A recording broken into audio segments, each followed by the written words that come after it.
सो आज मैं आपको बताऊंगा आर एस लॉजिक 5000 के टाइमर्स के बारे में। जैसे T on, T of, R T on means retentive timer on. तो चलिए शुरू करते हैं। एक नॉर्मल सा प्रोजेक्ट खोल लेना है, जैसे कि मैंने अभी खोला है। प्रोजेक्ट खोलने के बाद में एक हम सब रूटीन ऐड करेंगे, जिसमें अपना हम टाइमर बनाएंगे। मैं नाम रख देता हूँ इसका टाइमर। इसको लेटर में करेंगे। तो मैंने लेटर सेलेक्ट कर लिया है। आप timer sequential, S F C, function block diagram, S T किसी में भी बना सकते हैं।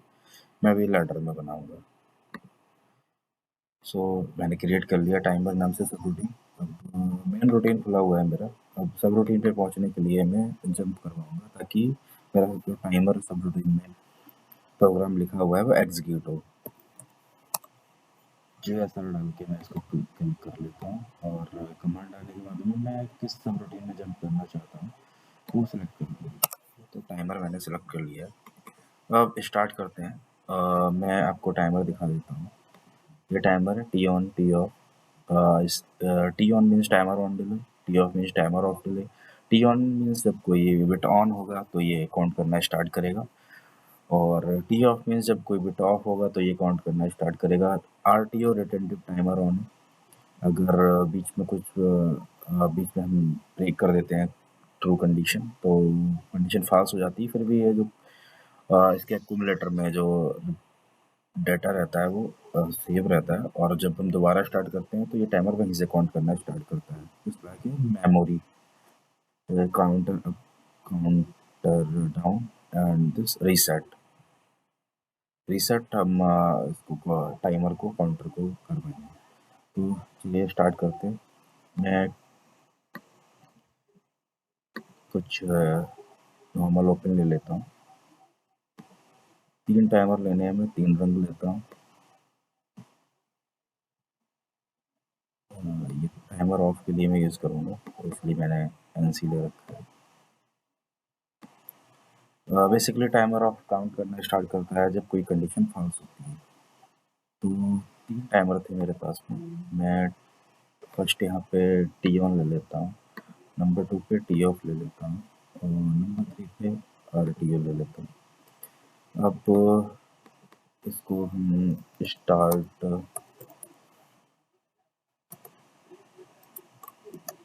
स्टार्ट टी ऑन बना देते हैं एक बिट।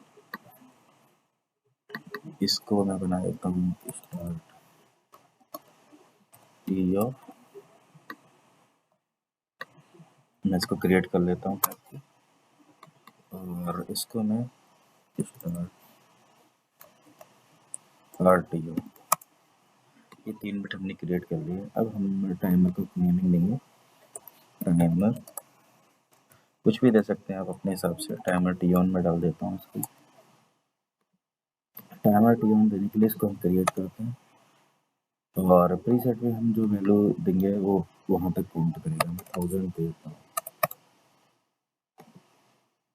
टी ऑफ का नाम मैं दे देता हूँ टाइमर टी ऑफ। इसको मैं क्रिएट कर लेता हूँ। अब ये इसको भी मैं प्रीसेट में इसका 1000 डाल देता हूँ। इसको भी मैं क्रिएट कर लेता हूँ टाइमर टी।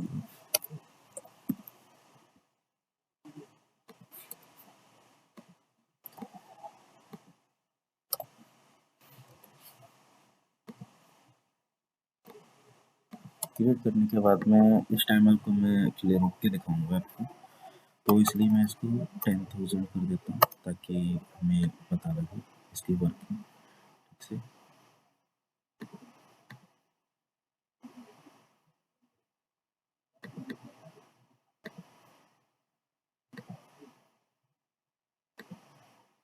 इसको हम डिफाइन कर लेते हैं।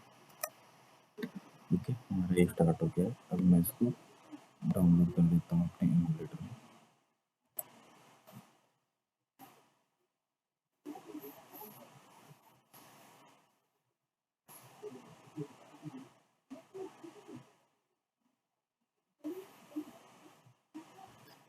ये डाउनलोड हो रहा है और इसको हम रन मोड में कर लेते हैं ताकि हम एक्सिक्यूट करके दिखा पाएँ।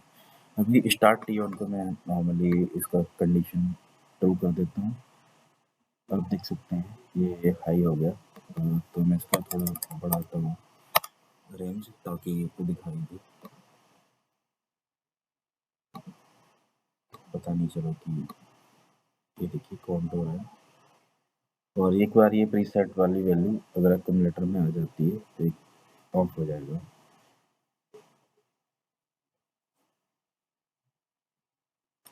$10,000 प्रीसेट एक्यूमुलेटर दोनों की वैल्यू इक्वल होगी। आप देख सकते हैं टाइमर ऑफ हो गया। अभी टी ऑफ चलाने के लिए हमें इसे फॉल्स करनी पड़ेगी। इस कंडीशन को फॉल्स किया, अभी स्टार्ट हो गया। इसको भी थोड़ा देर के आ जाते हैं।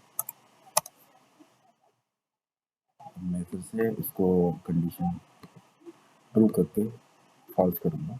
आप देख सकते हैं फिर से जब तक कि प्रीसेट वैल्यू और कन्वर्टर वैल्यू इक्वल नहीं हो जाती तब तक ये चलता रहेगा। मेनली जब कंडीशन फॉल्स होगी तो टी ऑफ ऑन करेगा, कंडीशन ट्रू होगी तो टी ऑन काम करेगा। एंड आर टी ओ में आपको दिखाना चाहूँगा। इसको कंडीशन ट्रू करते हैं, आर टी ओ चलना स्टार्ट हो गया है। और बाई चांस बीच में कंडीशन फॉल्स होती है, लेट्स सी एक्यूमुलेटर की वैल्यू होल्ड रहेगी। और जब भी कंडीशन ट्रू होती है नेक्स्ट टाइम ये वहीं से स्टार्ट होगी। बट आपके टी ऑन वाले केस में ऐसा नहीं है। आप देखिए ये एक्यूमुलेटर की वैल्यू 0 हो गई।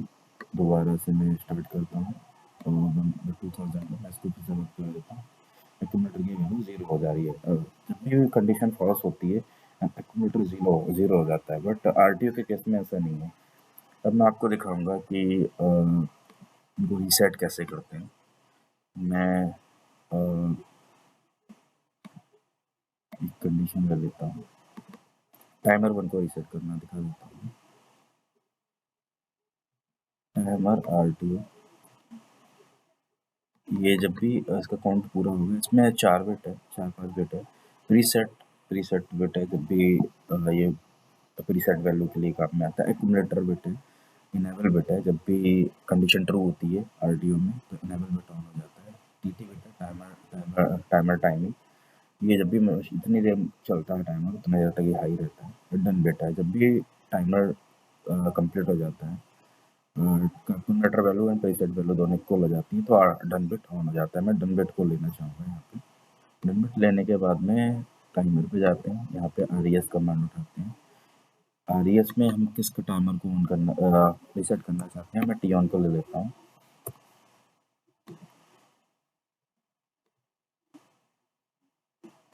इसमें हम बिट सेलेक्ट नहीं करते हैं, पूरा टाइमर ही लेना पड़ेगा। Timer RTO sorry timer T on लेके दिखाता हूँ।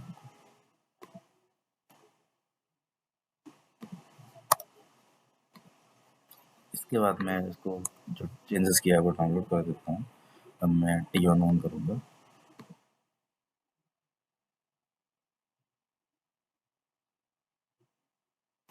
सॉरी मैं इसको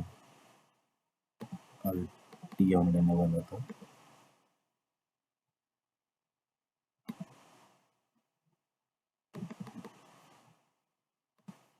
टी ऑन को मैं रीसेट कर रहा हूँ, टी ऑन का बिट लेना चाहूँगा। जब भी आप देखिए ये काउंट कर रहा है, जब भी ये दोनों वैल्यू इक्वल हो जाएंगी ये डन बिट हाई हो जाएगा। हाई होती टी ऑन इसका कंप्यूटर रीसेट हो जाएगा। मैं थोड़ा कम करता हूँ।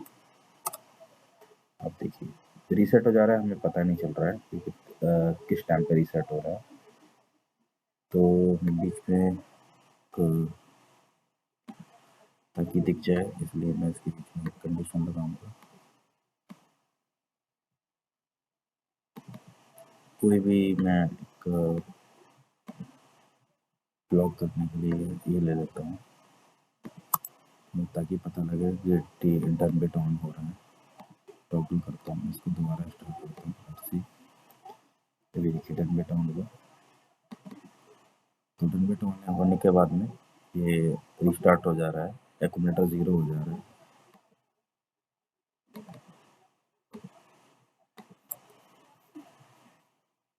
अब देखिए अगेन एंड अगेन स्टार्ट होता रहेगा बिकॉज ये रीसेट हो रहा है टाइमर। ऐसा आप तीनों टाइमर के लिए कर सकते हैं। चलिए मिलता हूँ मैं नेक्स्ट वीडियो में कुछ और नए चीज़ों के साथ में।